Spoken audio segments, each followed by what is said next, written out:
আসসালামু আলাইকুম ভাবি। আসসালাম। একটু রাত হইলেও চলে আসলাম, উকিল সাহেবরেও সাথে নিয়ে আসলাম। আসসালামু আলাইকুম। রাতেই করতে হবে শামসুল, কাল দিনের বেলা করলে হতো না?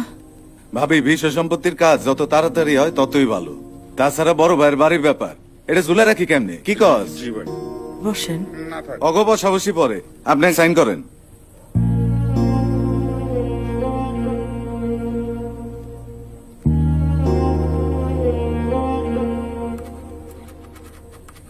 আপনি পড়ছেন?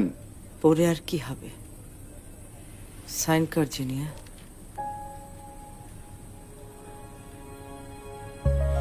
মা, তুমি এটা পড়োনি? এ বাড়ি তো আমাদের মা, চাচা তো এ বাড়ি আমাদের লিখে দিয়েছে। কেন দিব না? এটাই তো হওয়া উচিত।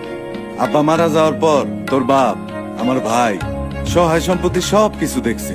আমি বড় হওয়ার পরে সবকিছু বুঝাই দিছে। এই বাড়িটা করছে, আমার বাড়ি করার সময় ছিল। এগুলো তো আমি রবীন্দ্র কইছি না? সেই ভাইয়ের এতিম মায়েরা সম্পত্তি পাইবো না, এটা কি হয় ভাবি কন্ত? ভাই সাইন কর। মিষ্টি আনছো না? দেও।